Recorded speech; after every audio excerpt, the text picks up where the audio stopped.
Alleluia, Alleluia, Alleluia, Alleluia.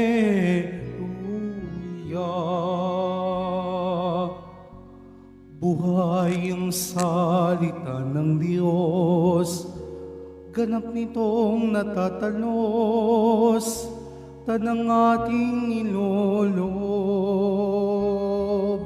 Alleluia, Alleluia,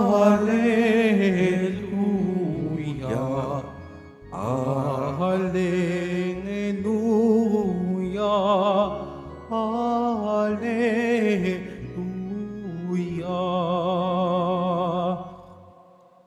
Sumainyo ang Panginoon. At sumaiyo rin. Ang mabuting balita ng Panginoon ayon kay San Lucas. Papuri sa iyo, Panginoon. Noong panahong iyon, pagkatapos magsalita ni Jesus, siya'y inanyayahan ng isang pariseyo upang kumain. Kaya't pumunta siya sa bahay nito. Pagdulog sa hapag, nagtaka ang pariseyo nang makita niyang kumain si Jesus nang hindi muna naghuhugas ng kamay. Sinabi sa kanya ng Panginoon, "Kayong mga pariseyo, hinuhugasan ninyo ang labas ng tasa at ng pinggan, ngunit ang loob ninyo'y punong-puno ng kasakiman at kasamaan. Mga hangal, hindi ba't may likha ng labas ang siya ring may likha ng loob? Ngunit ipamahagi muna ninyo sa mga dukha ang mga laman ng mga sisidlan at magiging malinis ang lahat ng bagay para sa inyo." Ang mabuting balita ng Panginoon. Pinupuri ka namin, Panginoong Hesukristo. Magsiupo po ang lahat. Magandang umaga po sa inyong lahat, mga kapatid kay Kristo. Sa lahat po ng ating mga taga-subaybay sa iba't ibang online platforms at sa lahat ng ating mga kadiboto sa iba't ibang panig ng Pilipinas at maging sa buong mundo kung saan tayo ay naaabot ngayon ng ating live streaming. Mapayapang umaga din po sa inyong lahat. Purihin at dakilain natin ang ating Panginoon, ang mahal na poong Jesus Nazareno. Mga kapatid kay Kristo at mga kadiboto, napakaganda ng ating pagbasa sa araw na ito sapagkat pinatutungkol dito ang pagiging totoo. Kaya nga ang tanong, ano ba ang higit na mas mahalaga?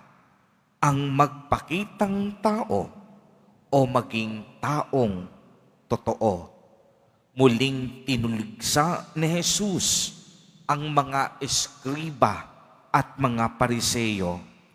Para sa kanila, mas mahalaga kung ano ang tingin ng tao sa kanila at hindi kung ano ang tingin ng Diyos.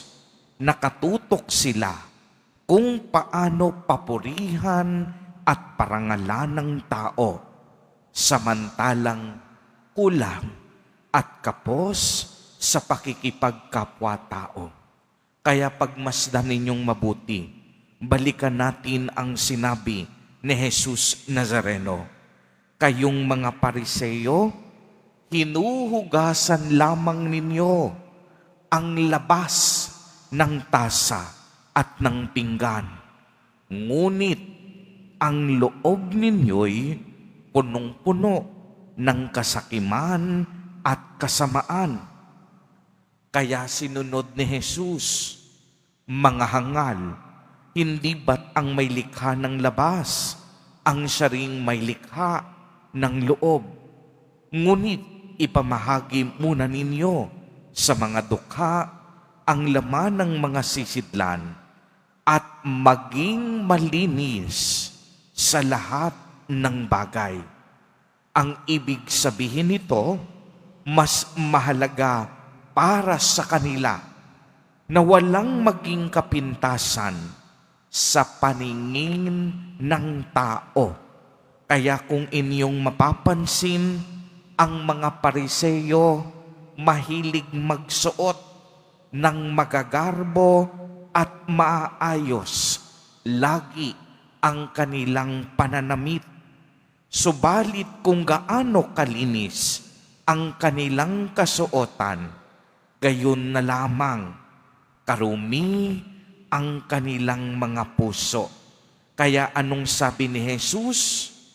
Ang loob ninyo'y punong-puno ng kasakiman at kasamaan. Madalas, pakitang tao lamang ang kanilang kinikilos.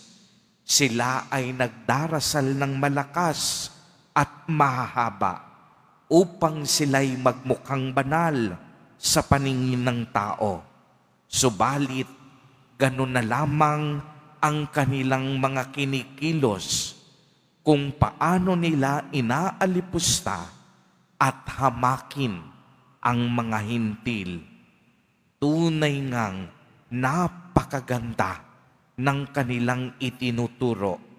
Kaya sabi ni Jesus Nazareno, pakinggan at sundin ang kanilang mga aral, ngunit nagbabala siya na huwag susundan ang kanilang kilos at paggawa, sapagkat magkasalungat ang sinasabi ng bibig sa ginagawa ng kanilang mga kamay.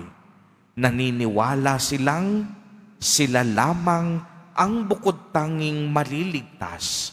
Sila lamang ang bayang pinili ng Diyos, at para sa kanila, walang puwang ang kaligtasan para sa ibang tao. Kaya ang mga eskriba at Pariseyo, punong-puno ng pagmamalaki. Mga kapatid kay Kristo at mga kadiboto, paalala sa atin ni Jesus Nazareno, mas mahalaga ang kagandahan ng loob kaysa panlabas na kalooban. Uulitin ko po, para kay Jesus Nazareno, binigyang diin niya sa ating ebanghelyo sa araw na ito na ang kagandahan ng kalooban ay mas mahalaga kaysa panlabas na kalooban. Hindi niya nais na mabuhay tayo kagaya ng mga eskriba at Pariseyo, dahil ang tanging layunin nila ay magpasikat at kunin ang atensyon ng mga tao. Mga kapatid kay Kristo, sa ating panahon sa kasalukuyan, inaakit ng mundo na tayo ay mamuhay sa pagkukunwari habang tayo ay nasisilaw sa kinang ng kapangyarihan at katanyagan. Ang hamon sa atin, piliin nating magpakatotoo. Pilitin nating mabuhay na may magandang kalooban.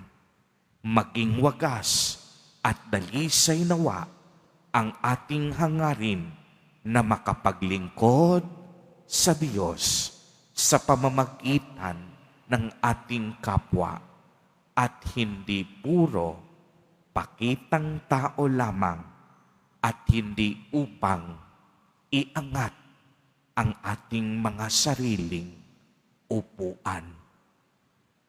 Purihin at dakilain natin ang ating Panginoon, ang mahal na poong Jesus Nazareno.